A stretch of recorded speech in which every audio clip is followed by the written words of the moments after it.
Hey everyone, this is Saiful Islam. Welcome to my channel Saiful's English Home. I'm being here today to teach you better speaking English. English বলাটাকে আমরা অনেকেই অনেক কঠিন মনে করি। আসলে তা এত কঠিন না। ইংলিশ বলা অনেক সহজ। ঘটনা হচ্ছে আমরা যখন ইংলিশ কথা বলতে যাই আমাদের মধ্যে অনেক বেশি ভয় কাজ করে। এই ভয়গুলোকে আমরা যদি সেরে উঠতে পারি তখন ইংলিশ বলাটা আমাদের কাছে অনেক বেশি সহজ। এবং ইংলিশ বলতে গেলে কিছু রুলস আপনাকে মানতে হবে। প্রতিদিন কিছু সময় ইংলিশের জন্য ব্যয় করতে হবে।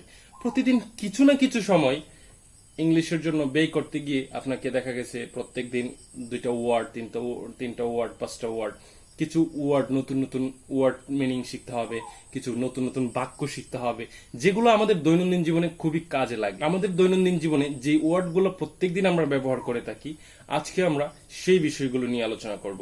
সকাল থেকে সন্ধ্যা পর্যন্ত যেই ওয়ার্ডগুলো আমাদের আসলে প্রত্যেকদিন অনেক বেশি ব্যবহার করে থাকি। So let's begin.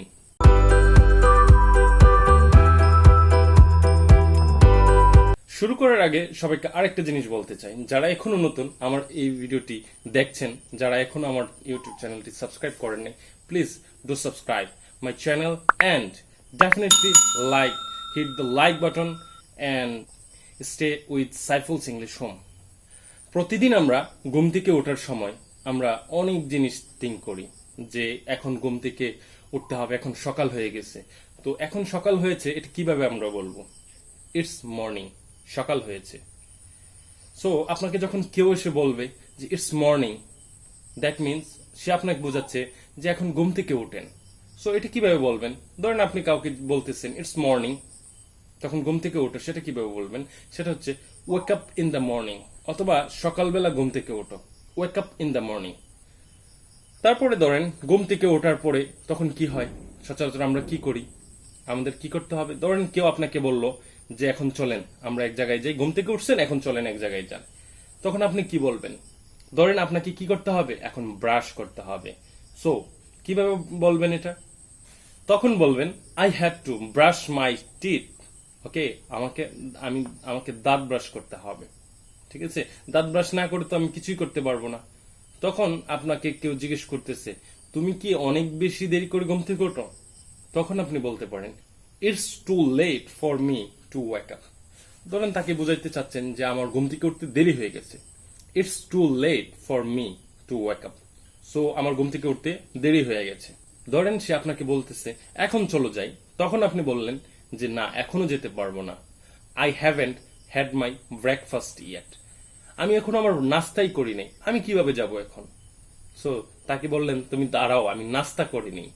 ধরেন নাস্তা শেষ করে ফেলেছেন, তখন সে আপনার সাথে হাঁটতে হাঁটতে জিজ্ঞেস করছে how many hours do you sleep every day? তুমি প্রত্যেক দিন কত ঘন্টা ঘুমাও? I sleep 7 hours every day. আমি প্রত্যেক দিন 7 ঘন্টা করে ঘুমাই। কেউ আপনাকে জিজ্ঞেস করলো সকালে আপনি কি কি নাস্তা খান? তাহলে কিভাবে হবে? What do you take for breakfast? আপনি সকালের নাস্তায় কি কি খান? কেউ জিজ্ঞেস করছে যে আপনি সকালের নাস্তায় কি কি খান? তখন রিপিটে আপনি সেটা বললেন I take rice, potato smash and omelette for breakfast. আমি সকালে ভাত খাই, তারপরে আলু ভর্তা খাই, পটেটো স্ম্যাশ। পটেটো স্ম্যাশ হচ্ছে আলু ভর্তা, পটেটো স্ম্যাশ অ্যান্ড অমলেট মানে হচ্ছে ডিম ভাজি খাই। আমি সকালের নাস্তায় আমি ভাত খাই, আলু ভর্তা খাই, ডিম ভাজি খাই। এটা আসলে অনেক ভালো, যেটা অনেক সময় আমরা যখন মেসে থাকতাম তখন অনেক বেশি আলু ভর্তা, ডাল, ডিম ভাজি এগুলোই খাওয়া হতো। যারা এখন মেসে থাকেন তারা হয়তো এটা ফিল করেন, যারা পরবর্তীতে ফ্যামিলির সাথে থাকেন তারা হয়তো সকালের নাস্তা করেন, রুটি খান। ওকে, সকালের নাস্তা শেষ, তখন নাস্তার পরে আমরা কি করি? সচরাচর যারা জব করি তারা তো অফিসে চলে যায়, যারা স্টুডেন্ট তারা ভার্সিটিতে যায়, যারা কলেজে যায় অথবা স্কুলে যায়। সো যখন ভিডিওটা তৈরি করছি বাইরে আসলে অনেক শিয়াল ডাকছে। আপনাকে জিজ্ঞেস করতেছে how do you go to your office? আপনাকে জিজ্ঞেস করলো আপনি অফিসে কিভাবে যান। স্বাভাবিক সে আপনাকে জিজ্ঞেস করতেই পারে যে আপনি কিভাবে অফিসে যান। তখন আপনি কিভাবে বলবেন? I go to my office on foot. I go to my office on foot. আমি পায়ে হেঁটে অফিসে যাই, আমার অফিস অনেক কাছে তাই আমি পায়ে হেঁটে যাই। সারাদিন অফিস করে বাসায় ফেরার সময় কেউ আপনাকে জিজ্ঞেস করলো when do you come back home, আপনি কখন বাসায় আসেন, তখন আপনি কি বলবেন? তখন আপনি বলবেন I come back home at 6 PM, আমি বাসায় ফিরে আসি সন্ধ্যা 6টায়। সো অফিস থেকে আসার সময় কেউ যদি আপনাকে জিজ্ঞেস করে আপনি কখন বাসায় ফিরেন, তখন আপনি বলবেন যে I come back home at 6 PM, I come back home at 6 PM। So আমি বাসায় সন্ধ্যা 6টায় ফিরে আসি। সারাদিন অফিস করে বাসায় এসে যখন আপনি টায়ার্ড, তখন কি হয়? তখন আপনাকে জিজ্ঞেস করলো when do you go for bed, অথবা when do you go for sleep, আপনি কখন ঘুমাতে যান, তখন আপনি কি বলবেন? তখন আপনি বলবেন আই গো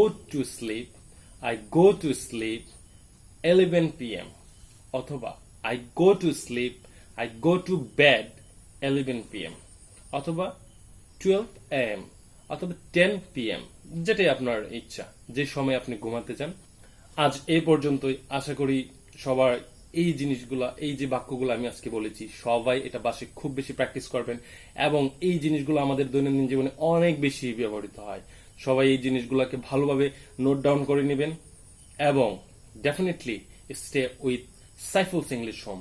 অ্যান্ড যারা এখনো এই ভিডিওটি দেখেছেন, যদি কারো কাছে মনে হয় ভিডিওটি অনেক ভালো লেগেছে, একটু ভালো লেগেছে, মিডিয়াম, মোটামুটি ভালো লেগেছে, তারা ডেফিনেটলি ভিডিওটিতে লাইক দিতে বলবেন না, অ্যান্ড ডেফিনেটলি চ্যানেলটি সাবস্ক্রাইব করতে বলবেন না। কারণ হচ্ছে when you subscribe and like, then it's inspire me to make more videos. অনেক বেশি ভিডিও বানাতে আমাকে উৎসাহ করে। যখন আপনি একটা লাইক দেন, আপনি একটা কমেন্টস করেন, তখন যে ক্রিয়েটর তার খুবই ভালো লাগে। সেম থিং আমার ক্ষেত্রে, আমারও খুব ভালো লাগে যখন আপনি আমার ভিডিওতে লাইক দেন, কমেন্টস করেন, আর যখন সাবস্ক্রাইব করেন। সো দেখা হবে নেক্সট ভিডিওতে। টিল দেন, আল্লাহ হাফিজ।